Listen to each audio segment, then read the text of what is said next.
बहुत बहुत धन्यवाद। मध्य प्रदेश भील प्रदेश के रतलाम जिले से आप सभी लोग आदिवासी भी हैं, दलित भाई भी हैं। दलित नहीं बोलना, ऐसा गवर्नमेंट बोल रही है। पहले तो दल दल के परेशान कर दिया, अब बोल रहे दलित नहीं बोलना। हमारा नुकसान करने के बाद में बोलते हैं दलित नहीं बोलना। कौन बोल रहा है? सरकार बोल रही है। और कुछ साथी और भी हैं, उन सबको रोज कांति भाई आदिवासी की ओर से फूल जोहार, जय आदिवासी। साथियों, हम लोग ये जो जयेश का निर्माण हुआ, उसके साथ साथ में आदिवासी परिवार का भी निर्माण हमारे राजस्थान और गुजरात के इलाके में हुआ था। और उस निर्माण के बाद में आज जो क्रांति, जो खौफ सरकार और हमारे साथ में शोषण और अत्याचार करने वालों के बीच में है, उनके मन में है, वही खौफ आप लोगों को जिंदा रखना होगा। अगर जिंदा नहीं रखे तो ये लोग हमको और प्रताड़ित करेंगे। हमने बोल दिया, भारत के संविधान की 5वीं अनुसूची में हमको प्रिविलेज स्पेशल राइट से अधिकार है। लेकिन कौन सा आदिवासी 5वीं अनुसूची के लिए लड़ने गया? मंच पे बोलने के बाद में कोर्ट में कौन गया? कलेक्टर के सामने कौन भिड़ा? एसडीएम के सामने कौन भिड़ा?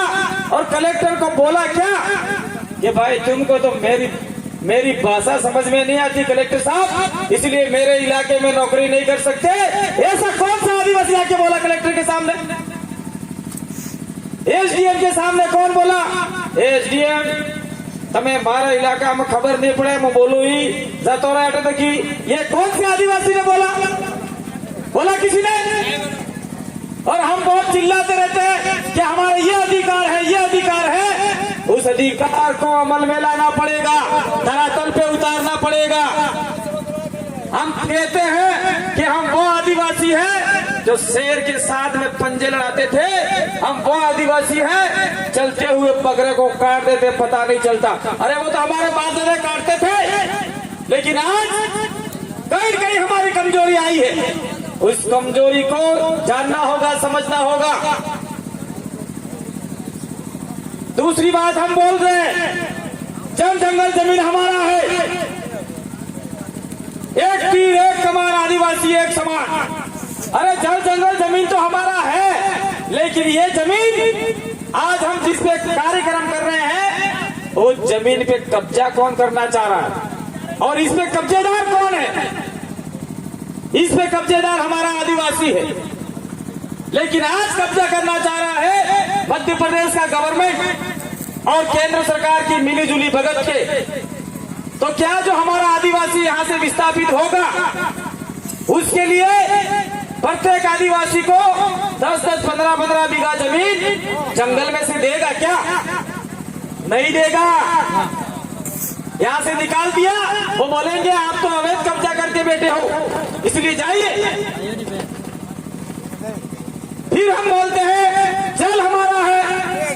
कौन सा जल हमारा है? ये आपका पास में माही डैम का पानी जो बांसवाड़ा में सारा इकट्ठा हो रहा है, वो पानी आपके महू मध्य प्रदेश धार की पहाड़ियों से जाके बांसवाड़ा में इकट्ठा हो रहा है। और वो आदिवासी को विस्थापित किया। आदिवासी को विस्थापित करने के बाद में सारा पानी गुजरात में जा रहा है। और गुजरात के नॉन ट्राइबल, जो दलित नहीं है, जो ओबीसी नहीं है, जो आदिवासी नहीं है, उनको पानी मिल रहा है। और वही पानी आपके बीच में आके 20 रुपए की बोतल हम लोग पी रहे। क्या हो रहा है ये? कौन लड़ेगा इसके लिए? 4-5 साथी हम लोग, हम आमने सामने लड़ा रहे। मैं नेता ना, मैं नेता ना, मैं नेता। नेता थे भी हमारे आदिवासियों में। ये नेताओं की लड़ाई में, वर्चस्व की लड़ाई में हमारा समाज पिछड़ा जा रहा है। अगर हमारा समुदाय नुकसान हुआ हमारी लड़ाई के अंदर, तो ये हमारा भविष्य में हमको माफ करने वाला नहीं है। कोई कहता है मैं चुनाव लड़ूंगा, कोई कहता है मैं चुनाव लड़ूंगा। अरे चुनाव तो लड़ना भाई, जब तेरे कपड़े रहेंगे तो चुनाव लड़ेगा, कहां से लड़ेगा? और चुनाव वही आदमी लड़ेगा जो समाज में से निकलेगा और समाज की बात करेगा। समाज में निकलने के बाद में वहां जाके चुपचाप चाय और समोसे कचौरी खा के निकल के आता है। ऐसे आदमी की पहचान करो, चाहे किसी भी पार्टी का हो, चाहे कांग्रेस का हो, चाहे बीजेपी का हो, चाहे अपने में से गया हो, चाहे आजू से आओ, चाहे बाजू से आओ, चाहे ऊपर से आओ, चाहे नीचे से आओ, लेकिन हमारे समाज की बात करें वही आदमी आ गया है। हम लोग आदिवासियों की बात करते हैं, संविधान की बात करते हैं, लेकिन एक चीज से हम दूर भागते हैं। क्या भागते हैं? ये तो हमारा जयेश है, हमारा उधर भील प्रदेश आदिवासी परिवार है, वो बिन राजनीतिक है, बिन राजनीतिक था, बिन राजनीतिक रहेगा। इस पे हमारे देश में कोई भी राजनीतिक पार्टी कब्जा नहीं कर पाएगी, ये आपको मानना पड़ेगा, समझना पड़ेगा। या तेरी पार्टी ले जाके चूल्हे में डाल दे, हमारे देश के अंदर बदलाना। क्या आप लोग ये कहने के लिए तैयार हो किसी को? हमने तो कह दिया अभी राजस्थान के अंदर, अभी राजस्थान का दरियावाद का चुनाव चल रहा है, और चुनाव के अंदर हमने राजनीतिक पार्टियों को आउट कर दिया। ऐसे भी जाए, जैसे भी जाए, ऐसे भी जाए, लेकिन सत्ता में जाके हमारे सारे अधिकार सुरक्षित करे, ऐसा व्यक्ति हमें जाना भेजना पड़ेगा। ये जो हम लोग चुनाव की बात होती है, कुछ लोग आप लोग बोल रहे थे इसलिए मेरे को बोलना पड़ा। ये मंच राजनीतिक मंच नहीं है, किसी पार्टी को कोसने का मंच नहीं है। इसलिए साथियों, आप जो युवा साथी हैं, उन युवा साथियों को कहना चाह रहा हूं, आपके बीच में ये जितने भी महापुरुष लगाए, तो क्या आपके घर में ऐसा महापुरुष आप लोग पैदा करने वाले हो क्या? कौन सा व्यक्ति महापुरुष पैदा करने वाला? टंटिया भील की जय, राणा पुंजा भील की जय, बिरसा मुंडा की जय, ये सारे हम लोग जय तो बुलवाते हैं, लेकिन ये कहते हैं कि राणा पुंजा भील मेरे घर में पैदा नहीं होना चाहिए, पड़ोसी के घर में पैदा होना चाहिए। बिरसा मुंडा मेरे घर में पैदा नहीं होना चाहिए, डॉक्टर साहब के घर में पैदा होना चाहिए। ये डर है हमारे अंदर। क्या डर है कि राणा पुंजा भील, टंटिया भील, बिरसा मुंडा आंदोलनकारी थे, आदिवासियों को बचाने वाले थे, लेकिन कहीं न कहीं उनके साथ में सरकार ने, प्रशासन ने शोषण और अत्याचार किया और पूरा परिवार आज तहस नहस हो गया। तो साथियों, बिरसा मुंडा का जो परिवार है आज पकोड़े चाय समोसे बेच रहा है। तो क्या हमें हमारे घर के अंदर बिरसा मुंडा जैसा महापुरुष पैदा करना होगा कि नहीं पैदा करना होगा? ये जो हम लोग देश की एक दिन महापंचायत करके निकल जाएंगे, उससे जमीन बचने वाली नहीं है, उससे आपकी 5वीं अनुसूची लागू होने वाली नहीं है, उससे आपके जल जंगल जमीन के राइट्स मिलने वाले नहीं है, और आपकी संस्कृति और आपका जो भी जितना बचाना चाहते हैं वो बचने वाला नहीं है। डॉक्टर साहब 2 मिनट और लूंगा, आप खड़े तो हो गए, क्योंकि मैं इतने दूर से आया हूँ। 5000 रुपये का डीजल जला के आया हो तो कम से कम बस 10-15 मिनट तो बोल के ही जाऊंगा, 15 मिनट तो बोल के जाऊंगा। 5000 रुपया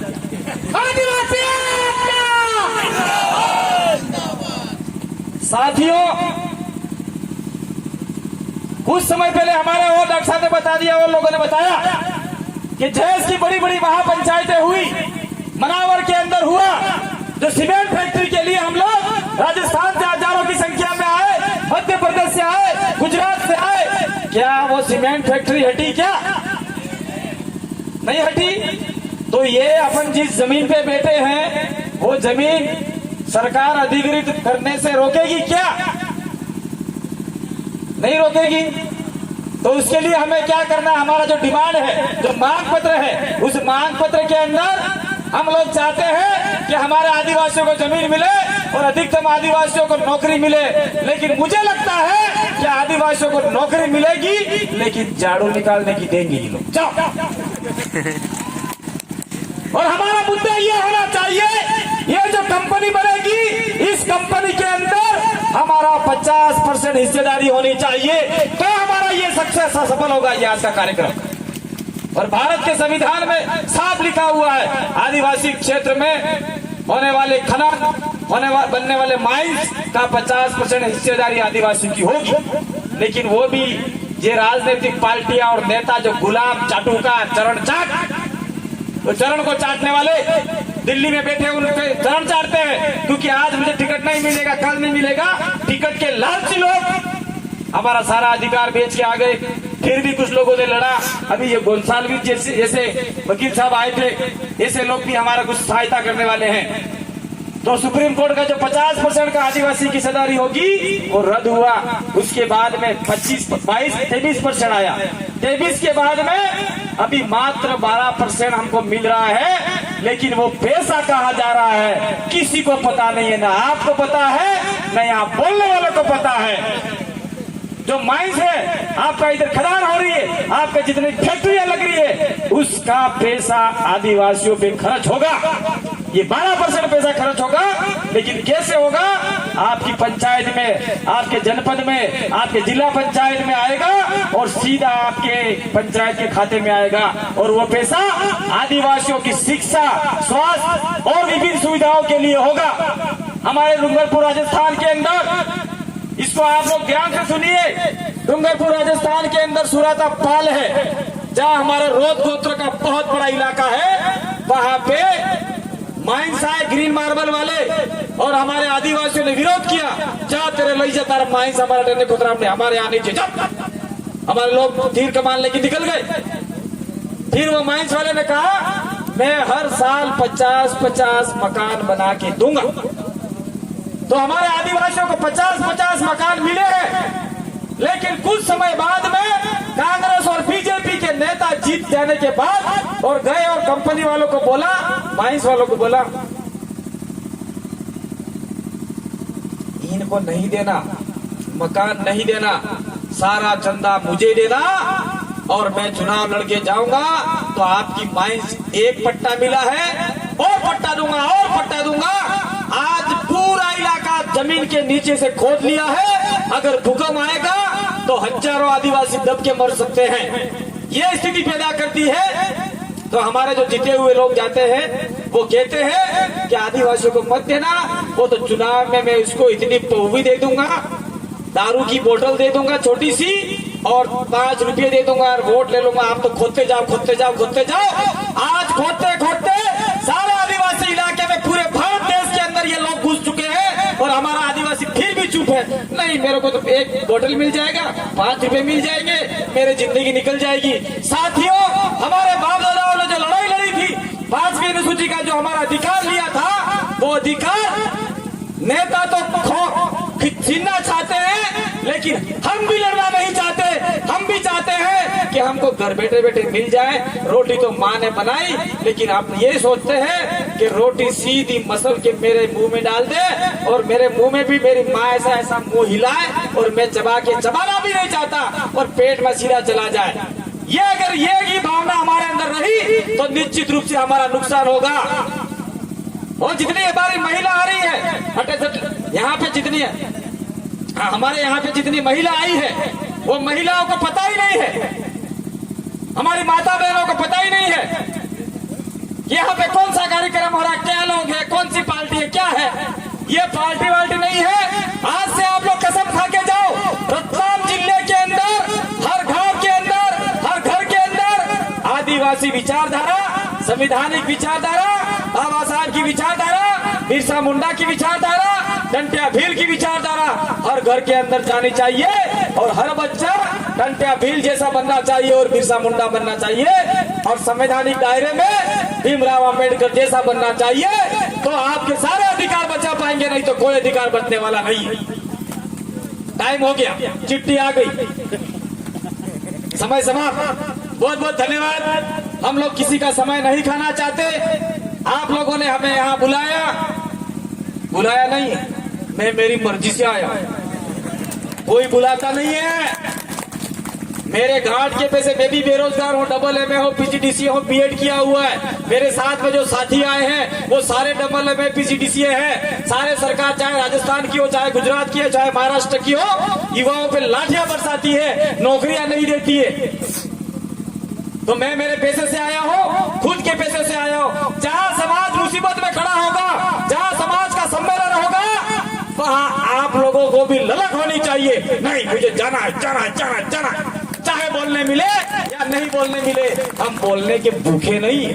हम तो रोज बोल रहे हैं। तो साथियों, आप सभी का आभार।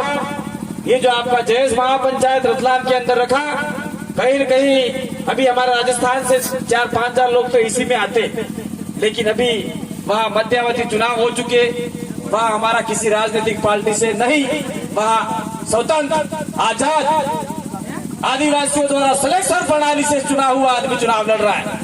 और आपके इधर जोबट में भी चुनाव है, इसलिए जोबट के लोग भी नहीं आए। तो निश्चित रूप से आने वाले समय में हम लाखों की संख्या में इकट्ठा होंगे और आपके मध्य प्रदेश की सरकार के ऊपर जितना दबाव बनाना पड़े, चाहे वो सरकार फूल वाली हो या हाथ वाली हो, हमें तो सिर्फ आदिवासियों के अधिकार चाहिए और हमारे साथ में रहने वाले दलित भाइयों के अधिकार और ओबीसी के अधिकार और माइनॉरिटी के भी अधिकारों की रक्षा हम लोगों को करनी है। बहुत बहुत धन्यवाद, आभार, जोहार, जय आदिवासी, जय भील प्रदेश, जय भीम, जय जोहार का नारा है। मोटे पर शिवराज मामा हली जाओ जो फड़ फड़ फड़ फड़ फड़। और हमारे राजस्थान में मुख्यमंत्री अशोक गहलोत भी हली जाओ जो राजस्थान का आदमी मध्य प्रदेश में बोला है जय जोहार का नारा है। बहुत बहुत धन्यवाद, आभार, जोहार, धन्यवाद।